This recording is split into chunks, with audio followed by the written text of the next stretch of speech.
Spring has sprung. It's time to go to Alaska. Yeah, baby. Woohoo! Time has come. Like, it's spring. I hope they're thawed out.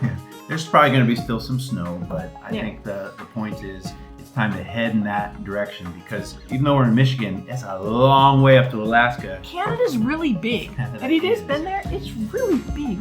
Today is a day of just kind of figuring out a roadmap, a plan. Now, how we travel is a little bit different than typical. Usually it's like, oh, you got a place to get a hotel and you got to get there that night.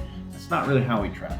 No, well, the interstate would be the most effective way to get anywhere, and that's our least favorite way to travel. We like to go to small towns, see beautiful places that are out of the way that most people don't get to go to.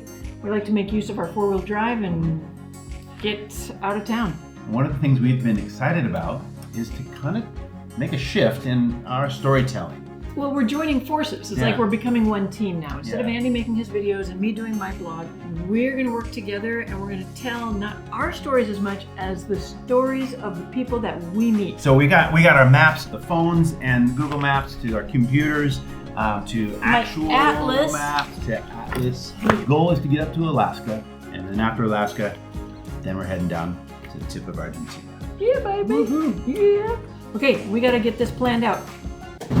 All right, I got to fold laundry. I got to eat lunch. We got to go. We are in International Falls. We are about ready to cross over the border into Canada. They don't call it International Falls for nothing, baby. Let's go to Canada.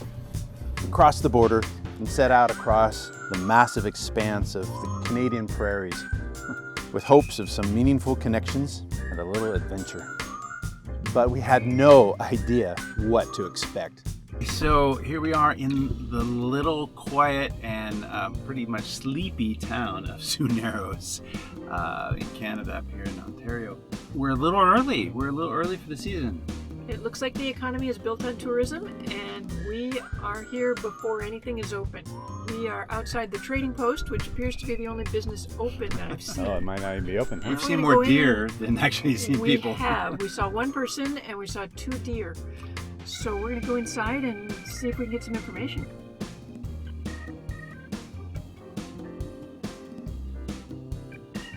After our big swing and a miss in finding anyone to talk to in Sioux Narrows, we set out into the amber sunlight looking for a place to boondock for the night, with hopes of regrouping and trying again the next day. After passing on a few earlier spots, we finally came to a boggy turnout that led to the forested edge of a pristine frozen lake. This is where the adventure begins. This is cool. And the beautiful setting, it's just, I can't wait to get there. It's gonna be awesome. With a little courage and some good ground clearance, we shifted into four-wheel drive and landed a gem of a place to call home for the night. I kind of feel like these are sort of like the famous last word type things. Here we go. Here we go. Do this. This is what Walter is made for.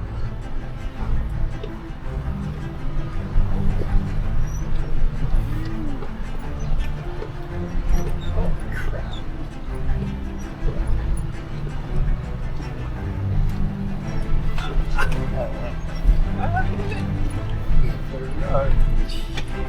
Welcome home. Welcome home. This is where we live today. But can we get back out of here is the question. I'll figure it out. But that's for tomorrow. We intentionally chose this life because we wanted a way to see the world, to meet people, and to experience a rather unconventional life as a middle-aged couple. When it came to wild camping, we were crushing it, but our mission to find someone to interview so far was a bust. As former teachers, we both like telling good stories. Life of adventure on the road is full of good content, but honestly, telling stories where we're always the main character can feel, well, rather self-absorbed. And to be honest, making content just for the algorithm's sake feels, well, artificial. We want you to see and to feel the connections that we make with the people that we meet in the places they call home. So the next morning, With our mission fresh on our minds, we packed up and left our idyllic lakefront property with renewed determination to find someone to tell us their story. Now we are headed on to the city of Kenora. Kenora is a little bigger, of course, than Sioux Narrows. Sioux Narrows had a population of less than 1,000. Kenora is a population of 14,000. So we're hoping we can find some folks to talk to. The town used to be all about logging, and now it is really a mix of forestry and tourism. Tourism is very dominant there now. So we're hoping to find someone to interview. So one of the problems with rolling into a town like this, unannounced, unprepared, is just finding someone to talk to. So I think we're gonna go get breakfast, and we found a restaurant. It's called Yesterday's Restaurant. So we want to learn about the past, so we'll go to yesterday. Listen as Sherry tells this part of the story in an excerpt from her Substack blog. As we sat down for breakfast, we suddenly realized we had no idea how to actually do this. Striking up a casual 2-minute conversation while standing in line at the grocery store or the gas pump is one thing. Asking if you can video a stranger for an hour is something else altogether. Chuckling at our own nervousness, my husband Andy and I poked at our food.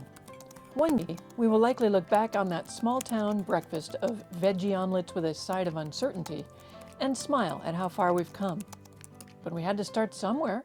A man with wispy white hair and a lean build bent over his breakfast, alone at a table for 4. He definitely looked promising. We looked back up at the waitress. You think he might be willing to let us join him at his table and tell us some stories?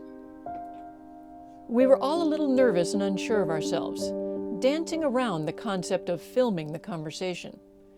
Andy and I had come to the restaurant that morning with the express goal of finding someone to interview and filming it. But our new friend, of course, was taken aback at first. It's understandably a weird request, and there are few cultural cues to help people navigate such an impromptu experience with strangers. As we settled into conversation, Vic began to warm up to the idea. His caution slowly gave way to trust as he began to unfold the details of his life with 2 complete strangers. We felt his pain in the loss of his first wife to cancer. This is the second time she's been diagnosed. 6 years later, and we're walking there, we're holding hands, and she says to me, "The thing I'm going to miss the most is not being there when the kids get married. But you tell them I will be there." We smiled at the quirky and unexpected romance of meeting his second wife many years later.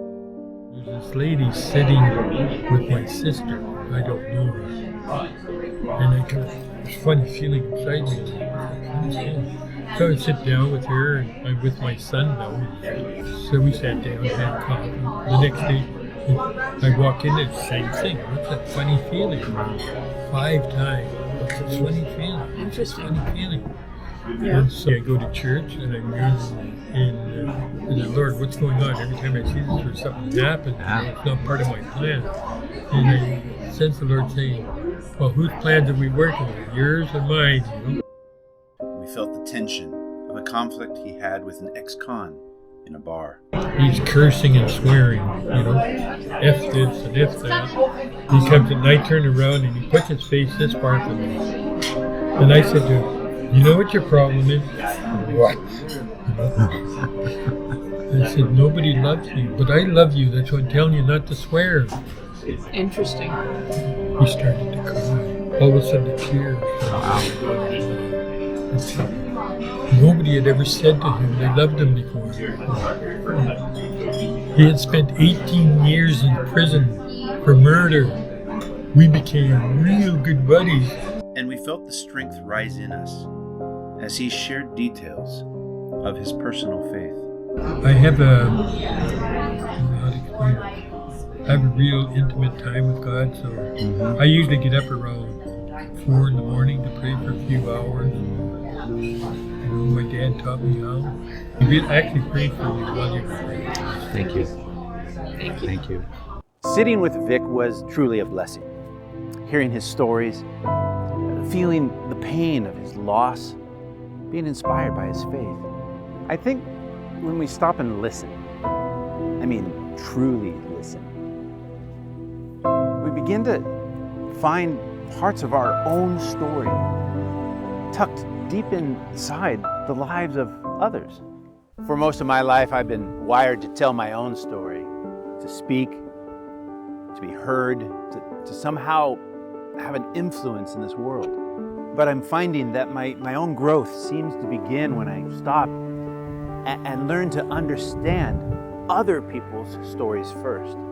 When we listen, we grow.